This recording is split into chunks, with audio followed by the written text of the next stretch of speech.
Compañeros, tengan ustedes muy buenas noches.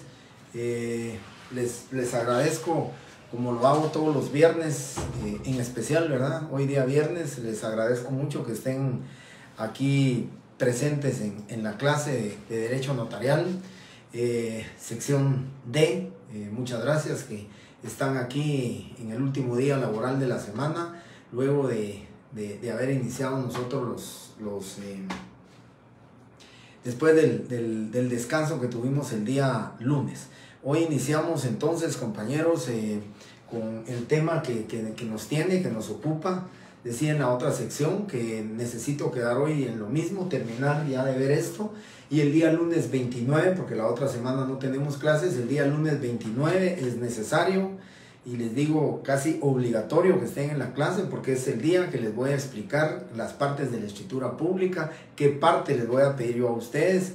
Su examen posiblemente será sobre 8 puntos la parte práctica y sobre 22 puntos la parte teórica que la máquina responderá, la máquina les calificará, y los otros 8 puntos que me tocará a mí, mi función de calificación y de determinar, ¿verdad? Como ya lo dije, no va a haber revisiones de los exámenes. Yo el día del examen de una vez les doy la respuesta de lo mismo. Les voy a decir sobre qué puntos me tendré que fijar si cumplieron con los requisitos, sobre qué puntos va a ser la importancia de la redacción de ustedes, por lo que pedía yo en la otra sección y les solicitaba a ustedes que sé que se van a ustedes a concentrar en sus exámenes del día lunes, del miércoles, del siguiente viernes, del día martes próximo, pero les ruego que le den una media hora este fin de semana, el sábado, y una media hora el domingo a Derecho Notarial, que practiquen y se van a dar cuenta que la elaboración del caso que les voy a dar pues va a ser sumamente parecido a este caso. Es simplemente que ustedes este mismo caso lo encuadren en el caso concreto que les voy a plantear y no van a tener ningún problema con su examen. Muy buenas noches a todos, Diego, Michelle, Elida, Nicole, muy buenas noches, gracias por estar en la clase. El comentario nada más, y voy a la clase, el comentario nada más, que el día martes subí notas al portal de la universidad, a la plataforma.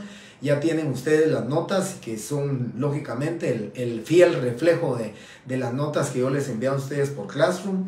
Tuve el cuidado de volverlas a revisar 2 veces en el traslado de las mismas, y así que ya tienen ustedes pues oficialmente sus notas para el notariado 1, o sea, las notas de 7º semestre de Derecho Notarial 1. Con el comentario que creo que desafortunadamente o lamentablemente no tienen ustedes cartelera virtual. Por ese motivo no creo que no las van a poder ver, pero les comento que ya me dijeron en control académico que ya fueron recibidas mis notas, que ya las están trabajando.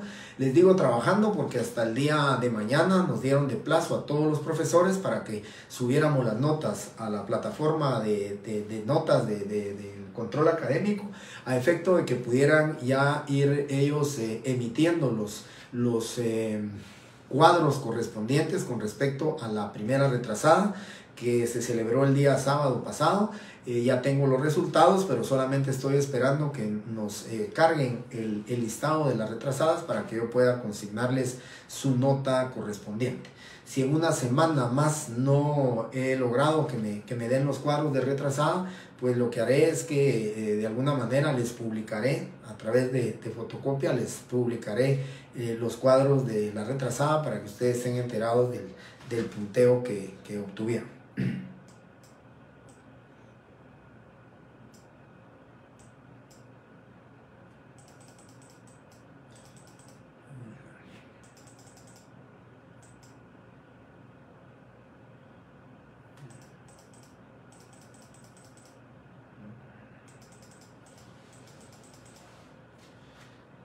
Muy bien, vamos a continuar entonces con el desarrollo del tema.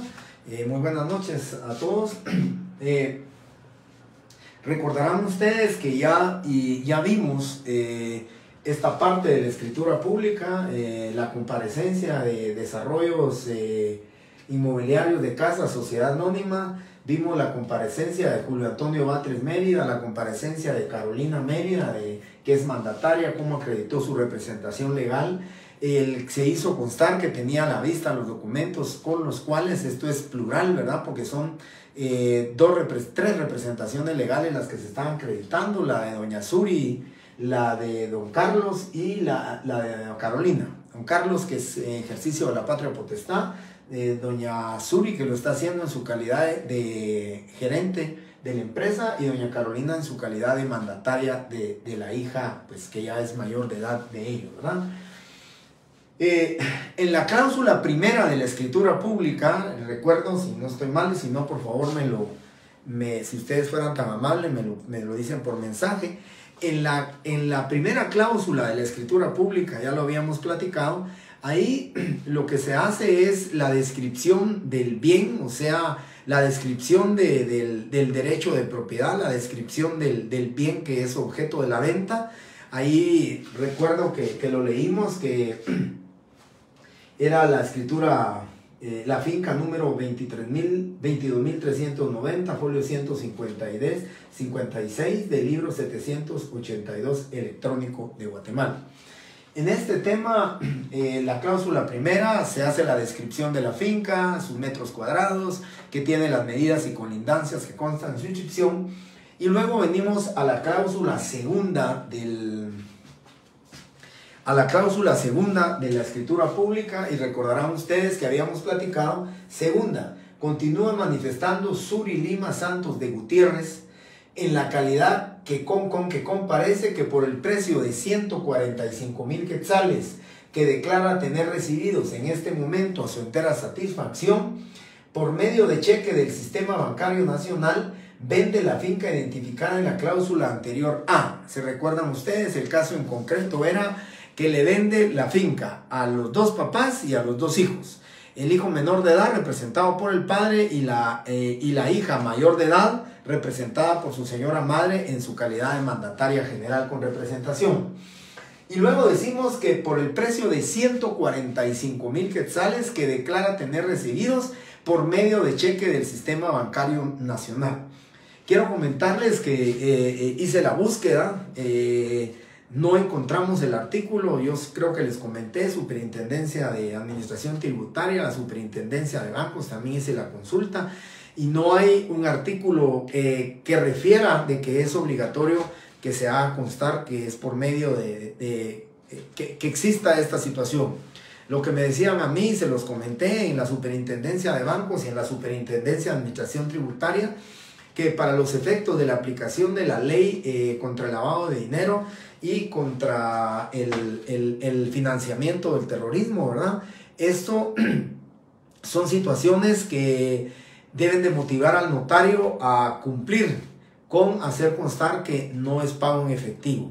La razón es suficiente de que recordarán ustedes que en la ley de lavado de dinero dice que pueden existir transacciones sospechosas y transacciones inusuales. Las transacciones inusuales, el oficial de cumplimiento del banco o de las personas obligadas por la ley, personas obligadas, ¿verdad? Como las inmobiliarias, como las joyerías, agencias de viajes, compraventa de vehículos, joyas, todo eso, están obligadas. Entonces las transacciones inusuales son calificadas por el oficial de cumplimiento, que le deberá reportar a su jefe inmediato superior sobre una transacción inusual. Y las transacciones sospechosas, cuando ya las determina el oficial de cumplimiento como transacciones sospechosas, deberá de directamente trasladar esa transacción sospechosa, ya deberá trasladar el expediente correspondiente a la Superintendencia de Bancos para que sea la Intendencia de Verificación Especial de la Superintendencia de Bancos la que determine la procedencia o improcedencia de trasladarlo ya directamente la denuncia al Ministerio Público, a las fiscalías, ¿verdad?, contra el lavado de dinero y otros activos. Por esa razón es que estamos haciendo constar aquí que el precio de 145,000 quetzales fue pagado mediante cheque del Sistema Bancario Nacional. Pero algo que también es muy importante, compañeros, y yo se los digo porque esta semana salió, yo creo que Si ustedes leen la prensa, si se enteran en las redes sociales o si se han enterado, el día martes hubo una presentación de la Superintendencia de Administración Tributaria. Marco Olivio Díaz, que es el superintendente, hizo la presentación con respecto a las 3 formas que se están evadiendo los impuestos correspondientes. El más preocupante, que lógicamente nos tiene que poner en mucha atención, que nos tiene que poner en documentar, ¿verdad? Documentar la veracidad de las relaciones contractuales que se establecen en una escritura pública. Así debe de hacerse, pero tal vez por tener enraizado ya esa mala costumbre de que el valor del inmueble es uno y el valor de la compraventa real es otro. Y eso lógicamente decía Marco Olivio Díaz, el superintendente, que con un acuerdo, hoy en la mañana nos comentaba el señor registrador de la propiedad, que con un acuerdo que será firmado el día lunes de la próxima semana con la Superintendencia de la Administración Tributaria, va a ser un acuerdo, convenio, por medio del cual el registro de la propiedad estará dando información de las transacciones con respecto a las compraventas y con respecto a las constituciones de hipotecas. Y de la misma manera todo el sistema bancario nacional apoyará a la Superintendencia de Administración Tributaria informándoles sobre las transacciones que se están verificando. Es usual, compañeros, como lo decía Marco Olivio Díaz, es usual que el valor de la compraventa, o sea, el valor de un inmueble que esté declarado en matrícula fiscal en 100,000 quetzales, y el valor real de la compraventa sea 500,000. Él decía que se hace constar 100,000, se paga el impuesto del timbre sobre 100,000 quetzales, se mantiene sin ninguna variación la matrícula fiscal que corresponde, se mantiene sin ninguna variación también la ganancia de capital. Entonces decía él que son 3 impuestos los que se están evadiendo. El impuesto sobre la renta cuando hay ganancia de capital. Si nosotros vendimos en 100,000 quetzales, pero recibimos 500,000 quetzales del inmueble, esos 400,000 quetzales es ganancia de capital. Y sobre la ganancia de capital hay que pagar un 10%. O sea que sobre los 400,000 quetzales, el vendedor está obligado al pago del impuesto sobre la renta del 10%, que serían 40,000 quetzales. Luego, el YUSI, el impuesto único sobre inmuebles, si la compraventa fue sobre 100,000 documentado y 500,000 recibió el vendedor, esos 500,000 deberían de hacerse constar en el aviso de traspaso para que la matrícula fiscal subiera y el impuesto territorial, o sea, el impuesto único sobre inmuebles, ese impuesto también se incrementara en favor de las municipalidades. Y luego también lo que se pagó de impuesto del timbre fue sobre 100,000 quetzales, y esos 400,000 quetzales que están restantes y que se van a ingresar al sistema bancario nacional pero que no están documentados, es un impuesto que genera el 3% del impuesto de timbres pero que no se está cubriendo y que no se está pagando. Y otra de las formas muy usuales también es que una persona compra en 500,000 quetzales el inmueble, ¿sí? Lo compra en 500,000 quetzales, pero luego, como la ley dice que los contratos de préstamo bancario no pagan impuesto, entonces compran en 500,000 y posteriormente hipotecan a un banco ese inmueble comprado en 500,000, lo hipotecan en 1,200,000 quetzales. ¿Cómo es de representativa esa evasión del impuesto? Porque si compró en 500,000, ¿por qué el banco le está dando un préstamo sobre 1,200,000 quetzales si el inmueble no valía esa cantidad? Y recuérdense, los bancos solamente le dan un préstamo máximo del 80% sobre el valor que declaró los valuadores autorizados de ese inmueble, ¿sí? O sea, si el inmueble fue evaluado en 1,000,000 de quetzales, el banco solamente le da hasta un máximo del 80%, o sea, le daría 800,000 quetzales. Por esa razón, compañeros, es que es importante el por qué estamos haciendo constar aquí. Si ustedes se dan cuenta, en esta escritura estamos diciendo que 145,000 quetzales y le vende.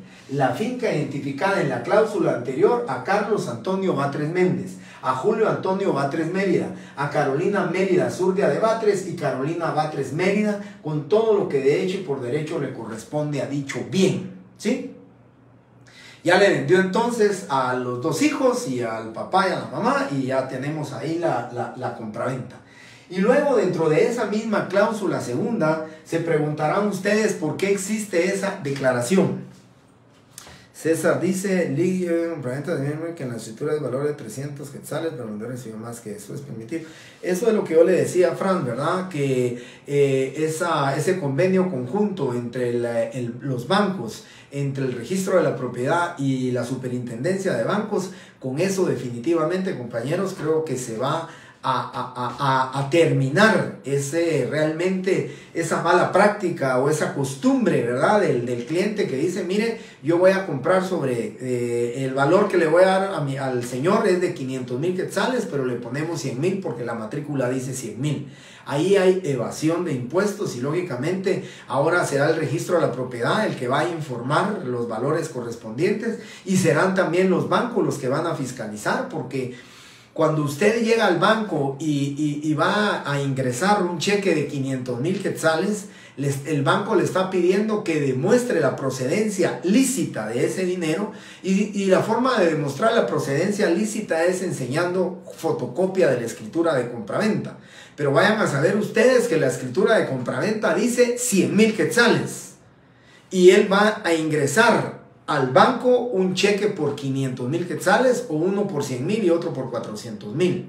Esos 400,000 quetzales son los que la SAT ahora va a perseguir. Esa diferencia es la que ahora la SAT, por medio de informaciones de los bancos y del registro de la propiedad, va a determinar, va a citar a las personas, les va a decir que pague el impuesto dejado de pagar y además recargos, intereses por mora y las multas correspondientes por la forma en que se está evadiendo el impuesto.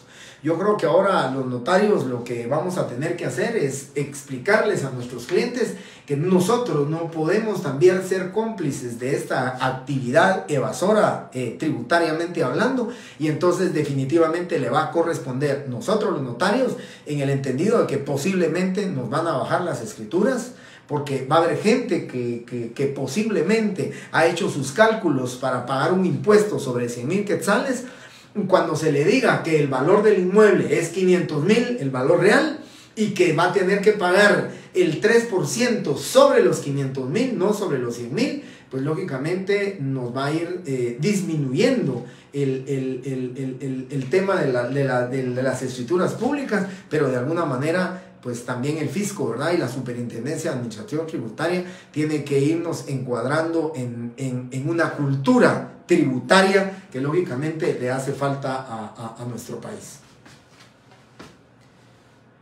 César Franz, de 300 quetzales yo ya no he visto muchas escrituras, pero puede ser, ¿verdad? Terrenos que pueden estar valorados en matrícula fiscal les digo que es muy poco probable que en matrícula fiscal estén ahora en 300 quetzales. Bienes inmuebles en menos de 2,000 quetzales no pagan impuesto único sobre inmuebles. Entonces regularmente ya las matrículas, muy poco probable que una matrícula fiscal tenga valores de 300 quetzales, pero podría ser, ¿verdad? Podría ser que algún inmueble.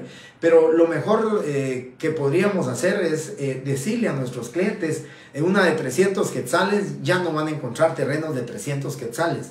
Entonces habría que advertirle a nuestros clientes que la lógica razonable para el notario, para la Superintendencia de Administración Tributaria, para el registro de la propiedad, para los bancos, la lógica nos debería hacer suponer a nosotros los notarios y al comprador y al vendedor de que un inmueble en 300 quetzales ya no lo podemos encontrar. Tenemos que consignarles o documentarles valores reales, valores creíbles, que lógicamente no pongan, voy a hablar con términos coloquiales, no pongan en el avispero a lo de la Superintendencia de Administración Tributaria tratando de ir a descubrir qué es lo incorrecto que esa escritura pública que contiene un contrato de 300 quetzales está generando como evasión del impuesto, ¿verdad?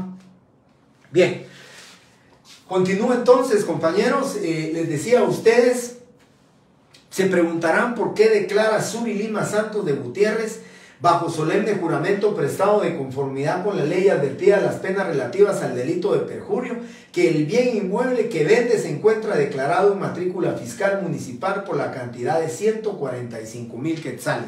Si ustedes ven, el valor de la matrícula fiscal y el valor de la compraventa empatan, ¿sí? El valor de la compraventa es 145,000, el valor de matrícula fiscal declarado en matrícula fiscal es de 145,000 quetzales, entonces está empatado. Pero ¿por qué esa declaración? Preguntarán ustedes, bueno, ¿por qué declara bajo juramento? Porque la razón es sencilla. El artículo 19 de la Ley del Impuesto de Timbres y Papel Sellado Especial para Protocolos dice: en el caso del testimonio de la escritura pública en el que se documente la segunda o subsiguientes ventas o permutas de bienes inmuebles, la base imponible del impuesto la constituye el valor mayor entre los siguientes. 1. El valor consignado por quien vende, en este caso es Suri el que está vendiendo, permute y adquiera bajo juramento de la escritura.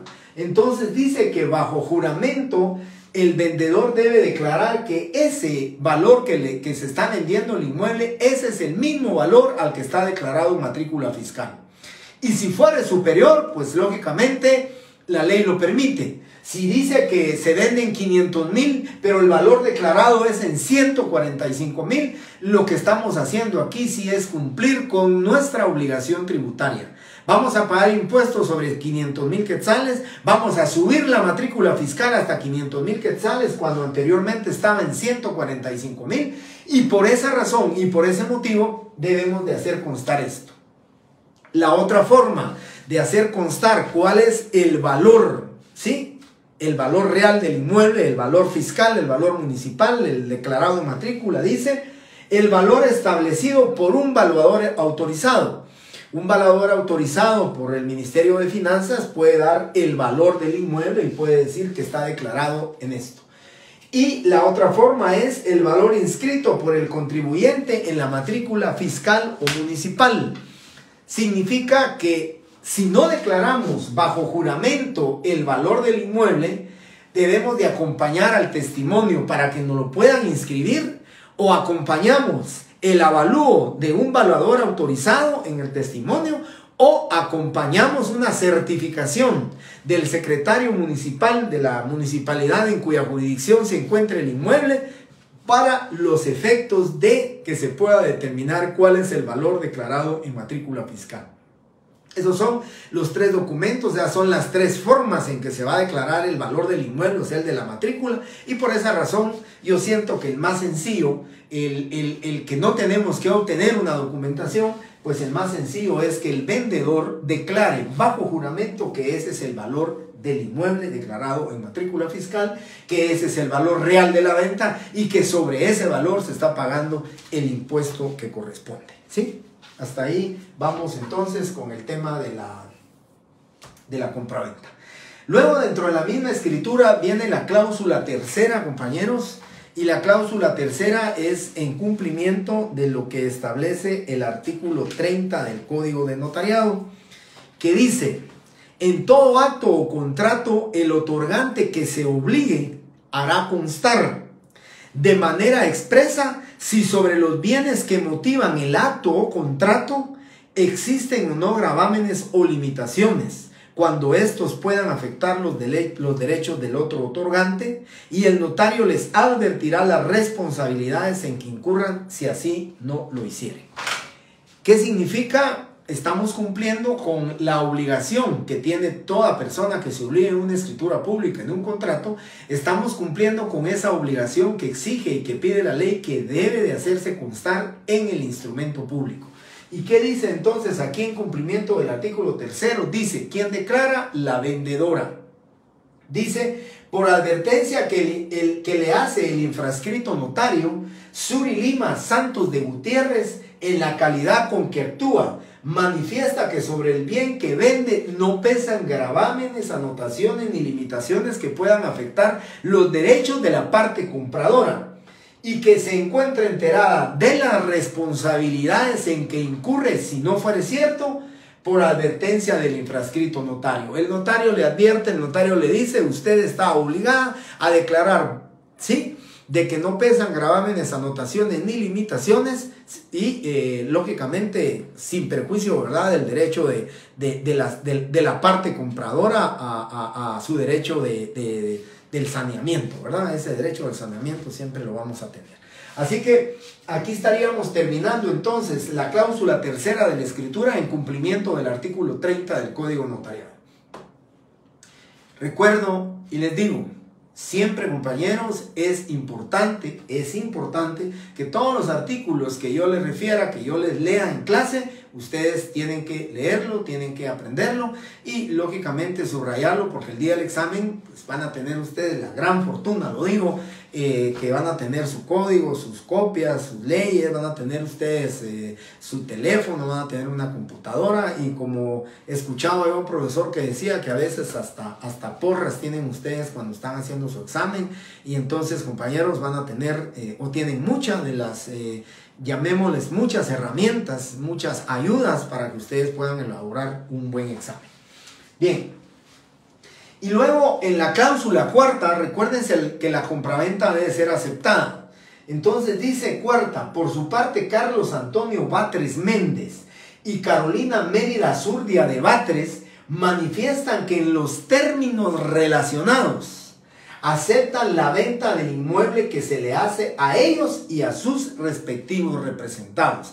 ¿Por qué se dice a sus respectivos representados? Porque los que están representando al menor de edad y la señora que está representando a su hija mayor de edad por medio del mandato general con representación, ellos están aceptando la venta, porque la venta es para ellos cuatro, los dos padres y los dos hijos. Entonces, de manera respectiva, Carlos Antonio Batres, en nombre propio, recibe y acepta. Carolina Mérida Zurdia recibe y acepta. Pero también manifiestan que lo aceptan en nombre de sus representados, de sus respectivos representados, Carlos Antonio de su hijo y Carolina Mérida Batres de Mérida Zurdia de Batres en representación de su hija. Ellos están aceptando la compraventa del bien inmueble.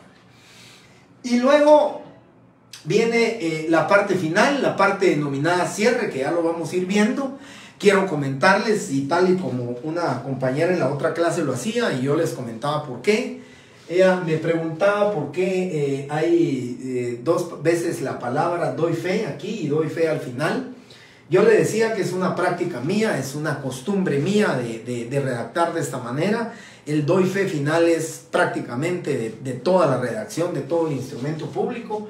Si ustedes se dan cuenta, también refería yo en la clase que el ante mí hay dos ante mí. El ante mí, que es en presencia del notario, en presencia mía, que estoy recibiendo la declaración de los comparecientes, de los otorgantes, y este ante mí, que en mi presencia estoy recibiendo la firma de los que otorgan el instrumento público, que están otorgando el contrato, ¿sí? Este es el ante mí.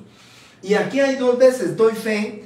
Yo le decía a la compañera que esa es una práctica mía, es una práctica notarial que yo siempre he hecho, que no es necesario. Por favor, le voy a dar lectura a este artículo que yo le leí a ella y les digo no es necesario, pero si lo ponemos no está de más. La ley tampoco por ponerlo nos va a sancionar o no lo permite, o es una prohibición taxativa o expresa, no. Fíjense lo que dice el artículo 34, ojo, léanlo y estudien. No es preciso que el notario exprese que da fe en cada cláusula escrituraria de la estipulación que contenga ni de las condiciones o circunstancias legales de las personas o cosas a que se refiere. Es suficiente que con que el notario consigne una vez en cada instrumento público que da fe de todo el contenido del mismo. Aquí yo lo hago dos veces, lo hago aquí en el momento que inicio el cierre de la escritura, digo doy fe de tal cosa, de la expresión de ellos, y por último le pongo el doy fe antes de la firma de los otorgantes como cierre del instrumento público de todo el contenido del mismo. Vuelvo a repetir, lo pueden utilizar dos veces, lo pueden utilizar una sola vez, Dice el artículo 34, para que lo tomen, lo apunten, igual que el 30 que acabamos de hablar.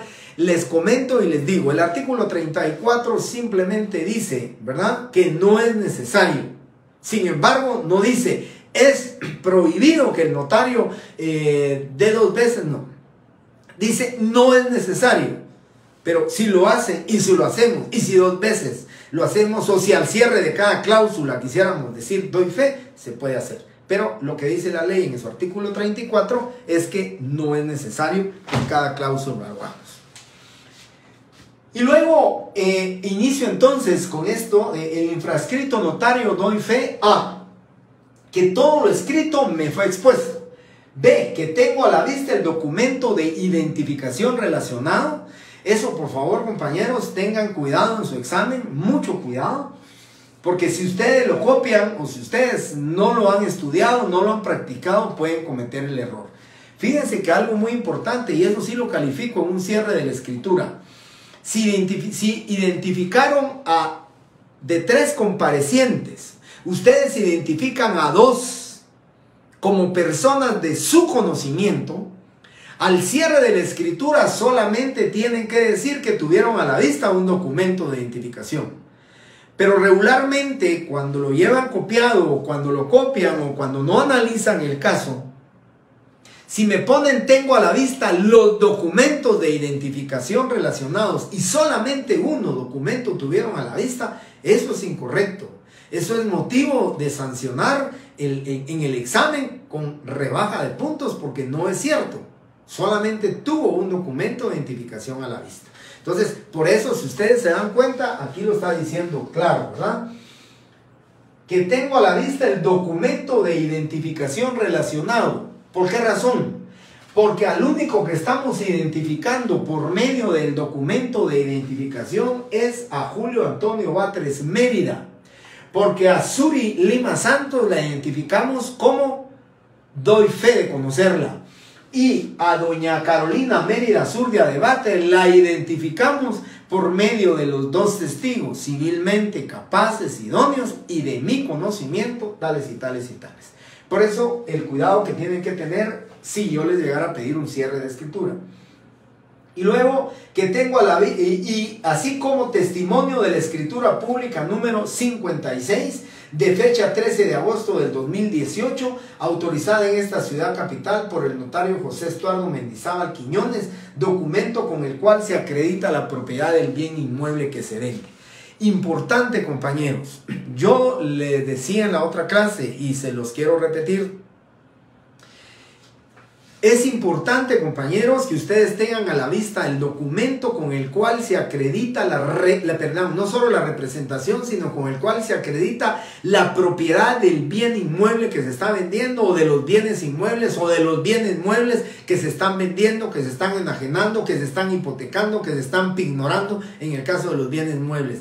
Pero es importante, compañeros.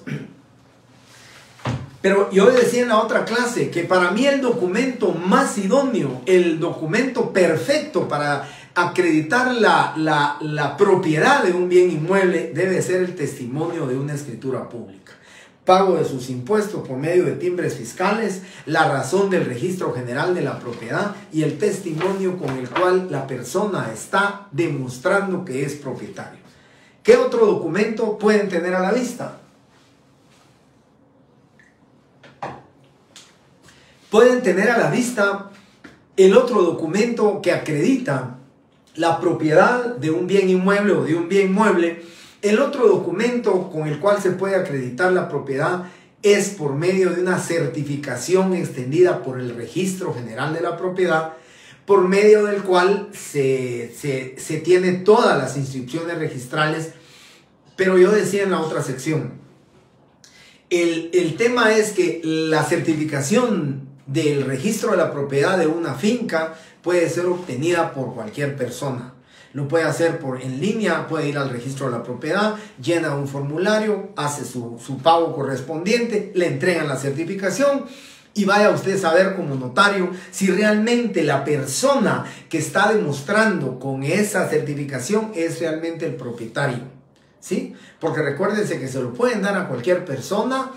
existen grupos, y lamentablemente lo tengo que decir, existen grupos que cometen fraudes desde el punto de vista del otorgamiento de instrumentos públicos falsos, fraudulentos, que lo digo lamentablemente, hay un grupúsculo de malos notarios, de notarios deshonestos que se prestan a esa mala práctica de falsificar documentos, de crear documentos falsos.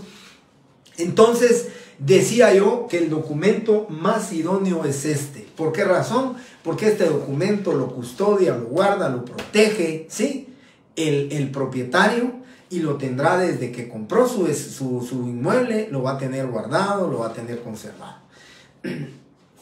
Me decían en la otra sección, ¿y qué pasa si se pierde el testimonio de la escritura? Este testimonio. Podemos ir con el notario, solicitarle al notario que nos entregue otro testimonio, ¿verdad? Pero lógicamente, yo les digo, me causa a mí como notario mucha suspicacia si me llevan un testimonio que van a hacer una venta y que el testimonio lo hayan extendido el día de ayer. Es muy sintomático esta situación o esta circunstancia.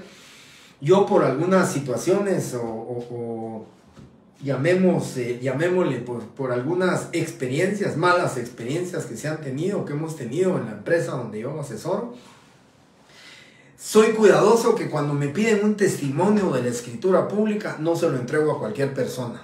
La ley dice que las escrituras públicas podrán ser consultadas por cualquier persona y que cualquiera tiene el derecho de pedir un testimonio, pero yo pienso que debe entregársele única y exclusivamente a la parte interesada, a la parte que tiene interés y a la parte que no solamente demuestre, ¿verdad?, y manifieste el interés, sino que realmente acredite cuál es la necesidad de obtener ese segundo testimonio. Porque si no, se lo podemos extender a cualquier persona y esa cualquier persona puede utilizar mal ese testimonio de la escritura pública para ir a cometer fraude, para ir a cometer estafas que lógicamente, ¿verdad, compañeros? No corresponde y no deberíamos de poner en tela de juicio estos documentos. Creo que, vamos a ver, había una pregunta aquí que no había visto, y si en efectivo también se coloca en escritura. Si es, miren, si es menor de 40,000 o 30,000 quetzales, lo podemos poner en efectivo. Pero yo debo de decirle a la compañera que preguntó si es en efectivo, yo quisiera comentarle que protejámonos nosotros como notarios y protejamos también a nuestros clientes. No nos prestemos a que los pagos de las compraventas se hagan, por ejemplo, en 100,000 quetzales en efectivo, porque no sabemos nosotros la procedencia lícita de ese dinero y de alguna manera después nos pueden vincular a nosotros en una mala práctica, digamos, notarial. Entonces yo pues les recomiendo que arriba de 30,000 quetzales no deberíamos de aceptar que se pagaran en efectivo, y pues consignarlo es muy fácil, ¿verdad? El documento pues lo puede ser con el tema que yo les decía, que la escritura podemos poner que recibió 30,000 quetzales por la compraventa y ahí se terminó, pero realmente su valor era de 200,000. Entonces vamos a consignar 30,000, pero esos 170,000 quetzales, perdónenme que coloquialmente lo digo, que se encuentran en el aire contractualmente hablando, pues definitivamente no procede, ¿verdad?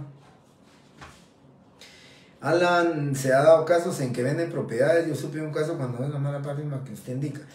Sí, compañeros, miren, de verdad que se han dado muchos casos. Hay un caso que está en investigación en el Ministerio Público. Llegaron a la oficina con una solicitud, por supuesto, de colaboración, ¿verdad? Para que yo enseñara, fue una prueba que yo enseñara el protocolo del año 1996 de unas compraventas de unos inmuebles, donde una persona compró como aquí en Prados de Villahermosa, compró como 12 inmuebles, y él es constructor y después construye y va vendiendo el inmueble, pero creo que tuvo su problema con estos temas de la construcción, tuvo un problema. y en el momento que vendieron los bienes inmuebles, pues fueron 3 bienes de los 12 que él compró, de los 3 bienes inmuebles que le vendieron fraudulentamente, pues él presentó la denuncia. Entonces llegó un perito en dactiloscopía y en grafología y le fueron a tomar fotos al protocolo, porque esa era la escritura donde la empresa le vendió a esta persona. Pero esta persona, pues creo, no es simple, pero creo que va muy bien encaminada la prueba dentro del mismo, porque él se encontraba detenido y eso lo hizo constar el sistema penitenciario. Él se encontraba detenido en la fecha que se hicieron las escrituras de compraventa. Entonces, lógicamente, pues el proceso va ahí encaminado, ¿verdad? Que pueda suceder que él haya firmado en la cárcel, también pudiera suceder, ¿verdad? Pero el tema, lo que yo les digo, debemos de protegernos, porque hay un grupo de verdad, de malos notarios que se prestan a estas cosas fraudulentas, ¿verdad? Entonces la licenciada, porque es una notaria, la que que especializó en grafología, llegó a hacer la toma de los protocolos y todo, para determinar que la firma que él tiene cuando compró es totalmente diferente a la firma de donde él vendió esos 3 bienes inmuebles. Y les cuento que si hubieran logrado hacerlo, posiblemente los 12 terrenos de aquí de Prados de Villahermosa hubieran pues pasado a manos de otra persona. Por eso le digo que debemos de tener mucho cuidado con esto. Bien, ya vamos con el cierre de la escritura. Dice, por último, que leo lo escrito a los otorgantes, quienes enterados de su contenido, objeto, validez y efectos legales, lo aceptan, lo ratifican y firman, a excepción de Suri Lima Santos de Gutiérrez. ¿Sí? El caso así lo decía, ¿verdad, compañeros? Yo lo leí en la otra sección, el caso así claramente lo decía. La señora Suri Lima Santos de Gutiérrez es persona de su conocimiento. Aquí le pusimos, ¿verdad?, a quien doy fe de conocerla, y no podrá firmar el instrumento por tener lesionada su mano derecha. Entonces, como no puede firmar, aquí ponemos, a excepción de Suri Lima Santos de Gutiérrez, quien por no poder firmar en este acto, deja la impresión digital de su dedo pulgar derecho, haciéndolo a su ruego el testigo civilmente capaz, idóneo y de mi conocimiento, Gabriela Hernández Jiménez, doy fe. Si ustedes se dan cuenta, entonces, compañeros, si ustedes se dan cuenta, estamos haciendo el cierre con un testigo. Y eso es importante, ¿verdad, compañeros? Que en el cierre de la escritura vamos a tener, si ustedes se dan cuenta, aquí tuvimos las 2 clases de testigos. Los testigos de conocimiento de Carolina Mérida Zurdia y el testigo a ruego o rogado de Suri Lima Santos de Gutiérrez. Entonces, hagan ustedes su ejercicio mental, tal y como lo pedí en la otra sección. Si me lo quieren pues compartir ustedes aquí, les doy unos 30 segundos para que lean rápidamente su escritura y lo analicen.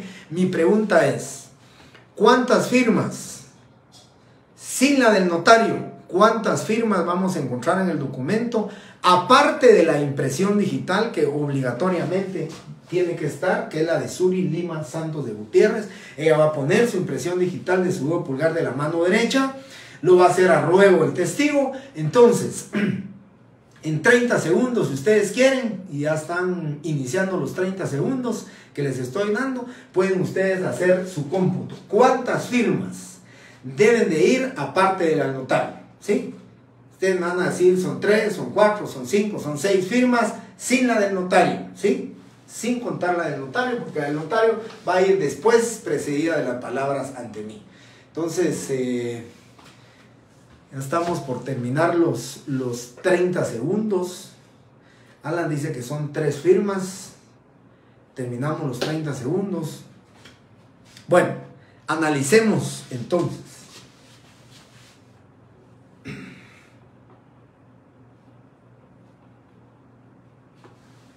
Una impresión digital, ¿sí? Esta es una impresión digital nada más. Nia dice que son 2 firmas. Ronnie, 3 firmas. Bien. Entonces, tenemos una impresión digital de Suri. Pero ahora vamos a venir con las firmas. Firma don Carlos. Don Carlos, la primera firma. Luego tenemos la firma de Carolina Mérida Zurdia de Batres. La segunda es Carolina. Y recuérdense algo muy importante. Carolina es identificada por medio de dos testigos conocidos por el notario y los testigos son Roberto y Javier. Bueno, entonces tenemos a Roberto y tenemos a Javier. Aquí tenemos la tercera firma y aquí tenemos la cuarta firma. Y luego recuérdense que Suri tiene un testigo a ruego, porque es un testigo que está rogando por ella, y es Gabriela Hernández. Y entonces Gabriela también firma en la escritura pública y tenemos 5 firmas. En total entonces tenemos 1, 2, 3, 4, 5 firmas, 3 testigos, 2 comparecientes y una impresión digital de Suri. En total, sin la firma del notario, tenemos 5 firmas. Con la firma del notario, que va a ser ante mí, que se va a poner el ante mí, con la firma del notario, entonces serían 6 firmas y una impresión digital, que es lo que establece.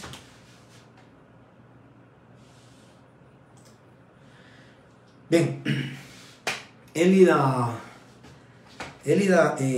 la que puso 5, al principio había puesto 4, pero puso las 5. Así que si ustedes se dan cuenta, el total de firmas, como ya lo hicimos, 1, 2, 3, 4, 5 y una impresión digital, que sería la diferencia. El ante mí que va a poner el notario, ¿verdad? Va a poner el ante mí y aquí, y sería la firma del notario, y con esto lo tendríamos. Voy a responderle a Kate. La huella solo la dejan las partes compradoras o también los testigos. La impresión digital solo la va a dejar Suri, que es la única que no va a firmar, ¿sí? Entonces, por Suri está firmando Gabriela. Si ustedes se dan cuenta, aquí es Gabriela la que está firmando, porque Suri no puede firmar, entonces ella dejó su impresión. Carlos, Carolina, Roberto, Javier y Gabriela, ellos van a firmar, porque Carlos pues no tiene ningún impedimento y puede firmar. Carolina no tiene ningún impedimento y puede firmar. Así que la única impresión digital que van a encontrar ustedes es la de Suri. Los testigos, por supuesto que no, ¿verdad, Kate? Los testigos definitivamente ellos van a firmar, tienen que firmar, ¿verdad? Gabriela firma por Suri y Roberto y Javier firma como testigo de conocimiento por Carolina.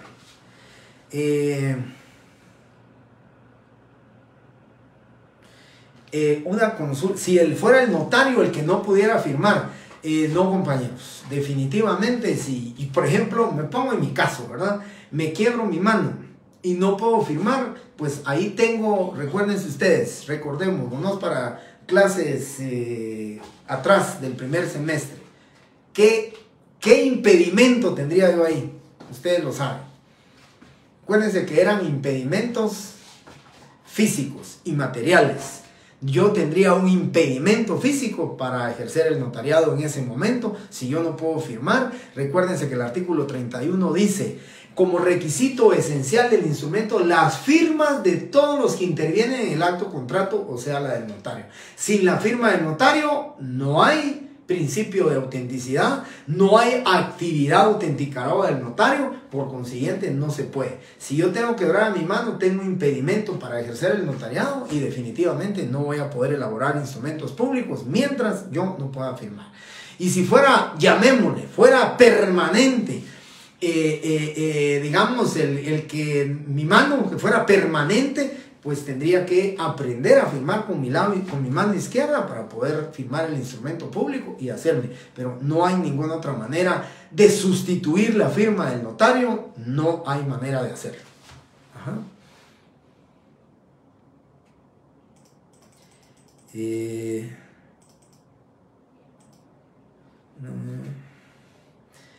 Le preguntaba porque tuve la oportunidad de ver cómo un testigo dejó su huella.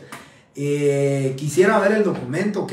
Porque le soy sincero, no entiendo ni comprendo hasta ahorita, dónde puede un testigo dejar su impresión digital. Honestamente, no comprendo cómo la debería dejar. Me gustaría ver el documento para poderlo analizar y probablemente, ¿verdad?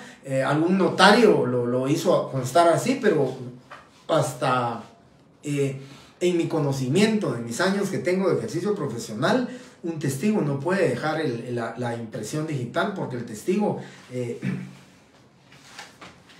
recuérdense ustedes, si no estoy mal, me voy a ir al artículo 53. Las personas que no sepan leer y escribir no podrán ser testigos. Por consiguiente, un testigo que no sepa leer y escribir no podía dejar la impresión digital. Tiene prohibición legal por el artículo 53. Así que tajantemente le digo que no. Pero me gustaría ver el documento para que yo pudiera darle algún comentario acerca del por qué hizo eso el notario.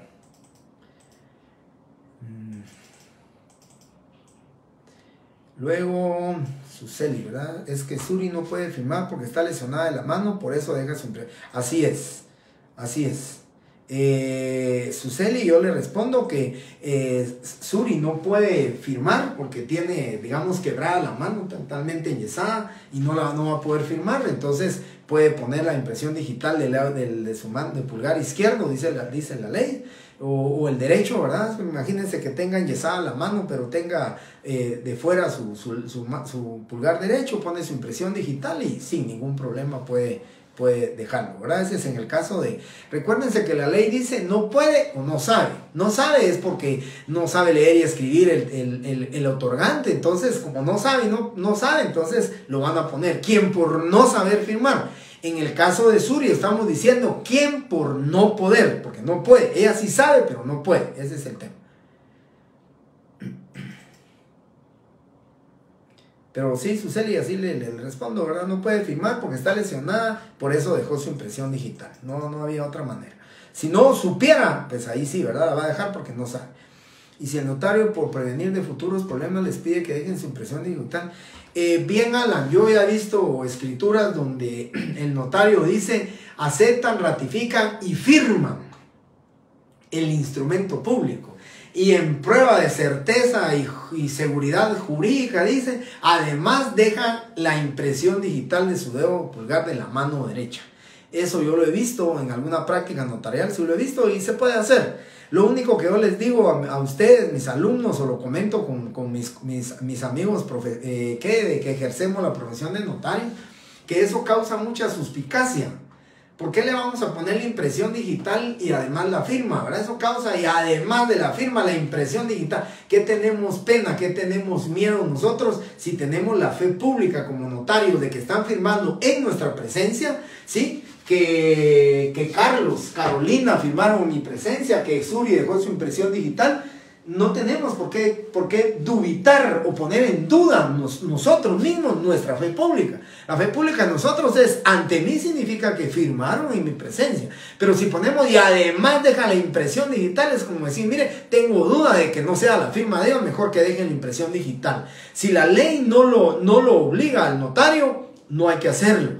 Como no lo obliga y no se lo prohíbe, lo puede hacer, es correcto. Pero yo lo que creo es que causa mucha suspicacia, ¿verdad? Es demasiada suspicacia, imagínense ustedes. Por eso mismo en algunos hospitales o en algunos centros hospitalarios, cuando oyen entrar a un abogado, y yo les digo así, ¿verdad? Porque les dicen abogado, pero voy a entrar a un abogado y que es el notario. De verdad no dejan entrarnos porque primero ellos son médicos, enfermeras, trabajadoras sociales, que no saben qué clase o qué tipo de documentos van a ir a firmar, ¿verdad? Regularmente en accidentes de trauma, donde se causa un trauma, regularmente son abogados los que llegan buscando al accidentado para que les firme un desistimiento, ¿verdad? Del proceso. O en otros casos, pues simplemente la persona ya está muy grave y lo que necesitan es que firme, en el mejor de los casos, que firme un testamento, pero en el peor de los casos, que de una vez haga la compraventa trasladando todos los bienes inmuebles a favor de determinada persona. Por esa razón, yo siento, compañeros, que a Alan le contesto, sí se puede, pero causa suspicacia porque nosotros tenemos fe pública. Firmó don Carlos, firmó don Carlos.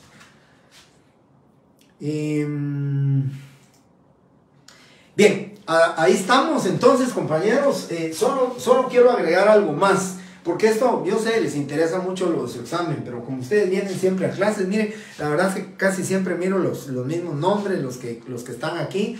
Me gustaría que, les digo, ahora que tengo los 500 alumnos, me gustaría que estuvieran los 500 conectados, pero lamentablemente, les soy sincero, por lo que he visto, he ido viendo, y pido favor que me miren que cuando están conectados, pues la mayoría son 80, 90 alumnos por sección. A veces llegamos a 100, 110, por supuesto, ¿verdad?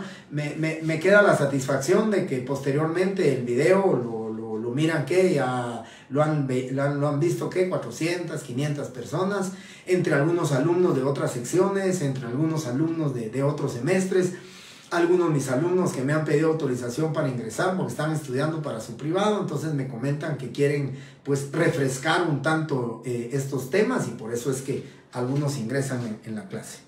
Bien.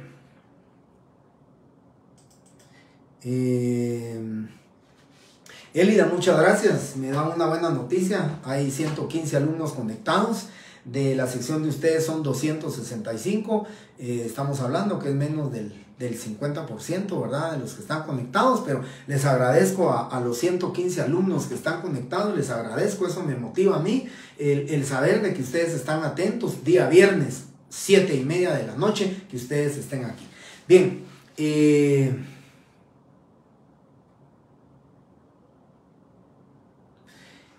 no es imprudente, que de ninguna manera, de ninguna manera. Si al final, ¿quiénes son las partes que pueden dejar huella? Miren, dejar impresión digital son los otorgantes, ¿sí? Testigos no, los otorgantes cualquiera. Y eso, por favor, miren, Kate dice que no quería ser imprudente, pero creo que fue muy prudente con hacerme esa pregunta, porque a eso me iba a referir ahorita. Ella está preguntando quiénes entonces, dice, al final son los que pueden dejar impresión digital. Todos los otorgantes, menos los testigos, ¿sí? Todos los otorgantes. Y es más, podría, de los auxiliares del notario, podría el traductor o el intérprete, él sí puede dejar su impresión digital. Si es un intérprete que, por ejemplo, va a tratar de traducir, pues él podría dejar su impresión digital. Testigos no, porque testigos dice taxativamente el artículo 53 tienen prohibición, pero un intérprete de maya o pocochí o poconchí o quiché o cualquier otra lengua vernácula, pues definitivamente puede dejar su impresión digital. Ahora, ¿quiénes lo van a dejar? Pues definitivamente son los que otorgan. Y lo prudente de ella, de la compañera Díaz, Díaz, ¿verdad? Sí, lo prudente de ella es la pregunta, porque miren, a eso me quería referir. En este caso yo puse solo que Suri no podía firmar, pero recuérdense que algo muy importante dice al final el artículo 29 en el numeral 12, ¿verdad? Miren lo que dice. Si el otorgante no supiere o no pudiere firmar, pondrá la impresión digital de su dedo pulgar derecho, y en su defecto otro que especificará el notario. Eso quiere decir que si yo tengo quebrada la mano totalmente enyesada, esta mano, el notario me puede decir, mire, por favor, deje usted la impresión digital de su dedo pulgar de su mano izquierda, o puede ser el índice, o puede ser el dedo meñique. Eso el notario dice, u otro que lo hará. Bueno, pero aquí lo importante dice, y en su defecto otro que especifica. Y si fueren varios los otorgantes, sí, que no supieren o no pudieran firmar, lo hará un testigo por cada parte o grupo que represente un mismo derecho, ¿sí? ¿Qué significa esto, compañeros? Imagínense, aquí va la respuesta para Kate. Imagínense, Carlos y Carolina, ellos dos no pueden firmar porque los dos uno tiene quebrada la mano y el otro tiene un problema disfuncional a causa de nervios, no puede firmar. Entonces, Carlos y Carolina, esta es la parte compradora, esta parte. Como es la parte compradora y los dos no pueden firmar, dice la ley que lo hará por él un solo testigo, porque es la parte compradora. ¿Qué pasaría si la parte vendedora fuera Julio, fuera Jorge y fuera Oscar? Ellos tres fueran la parte vendedora. Ellos son los que le venden a Carlos y Carolina. Y los tres no pueden firmar el instrumento público, entonces lo hará un testigo por ellos tres. Eso es lo que dice aquí. Si en su examen yo les dijera a ustedes que la parte compradora integrada por Rosa y por Carmen, ¿sí?, no pueden firmar, lo harán por Rosa y por Carmen un solo testigo. No me van a poner dos porque la ley dice un solo testigo por cada. Y si por ejemplo Julio y Jorge fuera la parte vendedora y tampoco pueden firmar, entonces sería por Jorge y Julio un testigo y por Carmen y Rosa otro testigo. No serían 4 testigos, sino que uno por cada parte o grupo, dice, que represente o acredite un mismo derecho. Esa es la respuesta, así que para mí se puede hacer así. María André.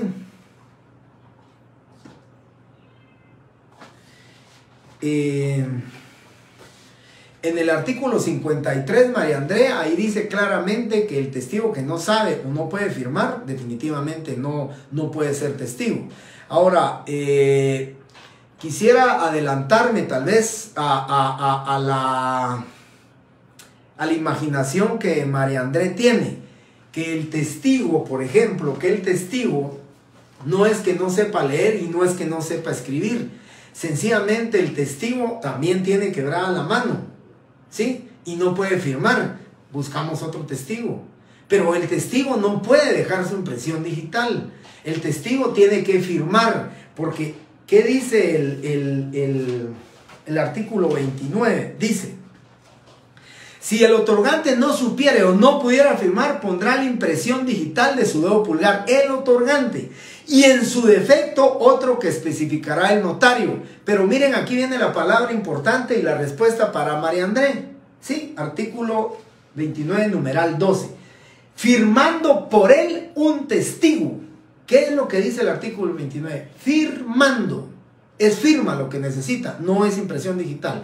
Si él tuviera quebrada la mano y le dice: mire, licenciado, yo quiero ser testigo, pero no puedo firmar, no.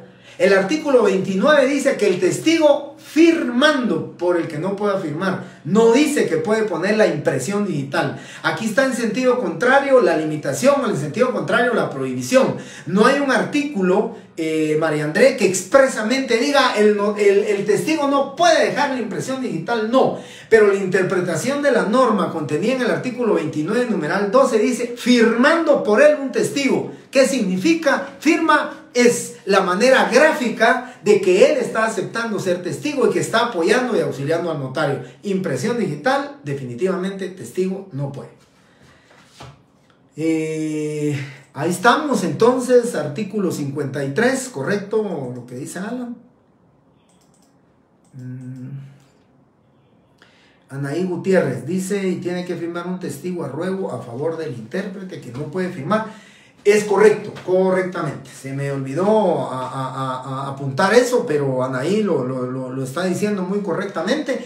Si el intérprete, miren, traductor jurado definitivamente no, ¿verdad? Porque el traductor jurado, si es traductor jurado, pues tuvo que haber llenado todos sus exámenes y todo, y entre ellos tiene que firmar. Pero si fuera un intérprete que va a hacer el favor de interpretar, ya les decía, el quiché o el MAM, el Pocomán, lo va a traducir al idioma español, pues puede hacer que él tenga sus limitaciones, ¿verdad? Entonces puede hacer que él va a dejar la impresión digital, pero ahí sí necesita un testigo a ruego de ese, no es testigo, él es intérprete. La ley dice traductor jurado de preferencia o un intérprete, ¿sí? Ahí sí es correcto, Anaí. Bien, compañeros, hasta aquí nos quedamos. Gracias y afortunadamente Dios, me quedo igual que en la otra sección. Les pido por favor su comprensión. El lunes 29 los espero en clase. Así les puedo dar de descanso el día viernes 2 de septiembre.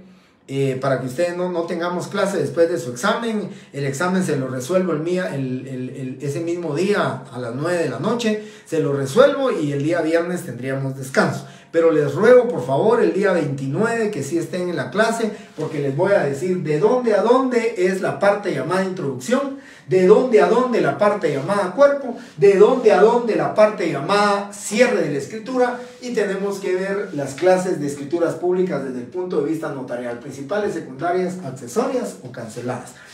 Es correcto.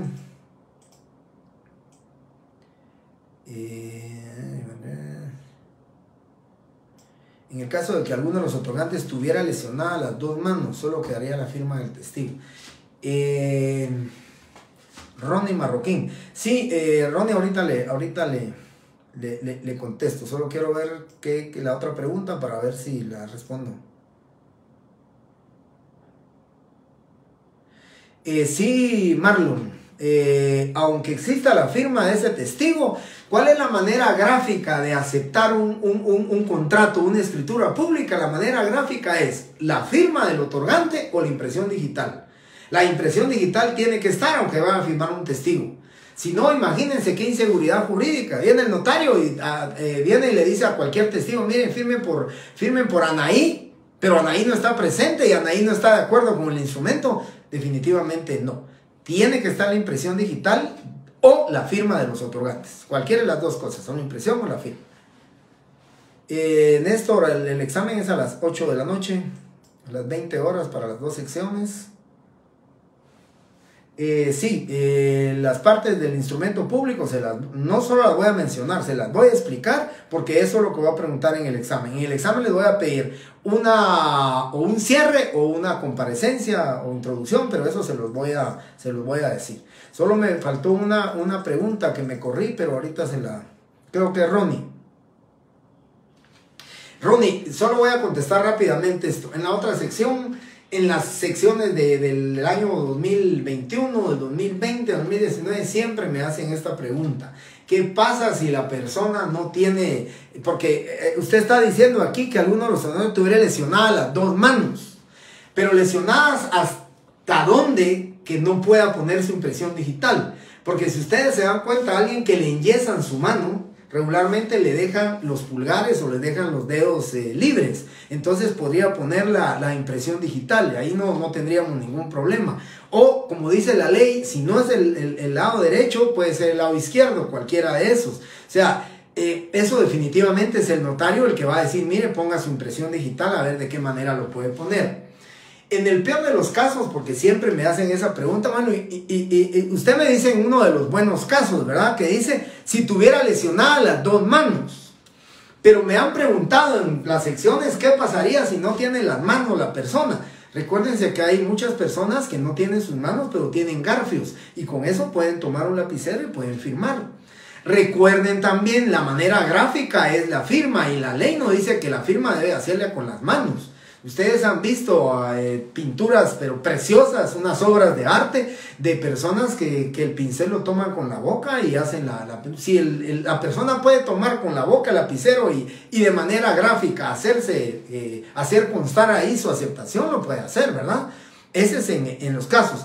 Y si solamente tiene sus muñones, si puede tomar un lapicero y puede gráficamente firmar el instrumento público, también lo puede hacer, ¿verdad? O sea, esa es la forma en que el notario va a recibir la firma.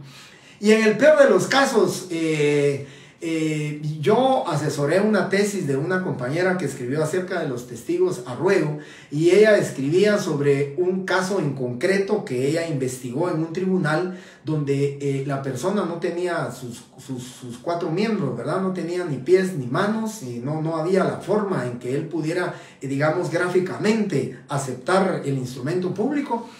Y un abogado lo presentó ante un juzgado, pero también, como en su calidad de notario, le solicitaba al juez que en su presencia, en un juicio voluntario, ¿verdad? En un juicio voluntario, que en su presencia se recibiera la declaración de voluntad y así se hiciera constar en la diligencia la razón por la cual no había testigo y no había firma del otorgante. Así se hizo constar en una diligencia judicial, se acompañó al testimonio y fue una manera, para mí, una manera muy práctica de resolver una situación de la que Ronnie Marroquín me está preguntando, en el caso que imagínense drásticamente o pensándolo así, que tuviera enyesadas las dos manos y definitivamente no va a poder hacerlo, ¿verdad? Pero yo sí quiero decirles que regularmente, miren ustedes, en los traumas, en todo, regularmente siempre les dejan los dedos de las manos, ¿verdad? Se los dejan libres para que de alguna manera pudieran tomar algo. Esa es mi respuesta para Ronnie. Creo que ya no tenemos más respuestas. Anaí, ahí. Vamos a ver. David Díaz es firmar y poner el nombre completo a mano. Pues recuérdense que nosotros la firma no es poner el nombre completo, ¿verdad? Regularmente hay muchas personas que me preguntan a mí, licenciado, ¿firmo o pongo mi nombre completo? Si su firma es poniendo su nombre completo, como la ley no dice que debe de llevar rasgos distintivos, no. Si su firma es poner su nombre completo, póngala a doña Hortensia, le digo yo, ¿verdad? Doña Carmen, eso no es problema. Bien. Hasta aquí creo que lo de Alan por medio de mandatario, sí, no sé si había hecho alguna otra pregunta, pero bueno, ahí me quedé. Muy bien, compañeros, a Francisco, sí, el día lunes 29 les prometo que vamos a ver las partes de la escritura pública, porque eso es lo que les voy a preguntar en su examen. Por eso la importancia del lunes 29. Perdón, compañeros, que les quité y les quité un tiempo más para esta clase, pero miren, las preguntas y todo me motivan a mí realmente ver que ustedes están atentos, 8:15 de la noche, y están atentos todavía. Les agradezco su tiempo, bendiciones a todos y primeramente Dios, lunes 29 nos miramos con ustedes, sección D a las 6:15 de la tarde. Bendiciones, feliz fin de semana y muchísimas gracias.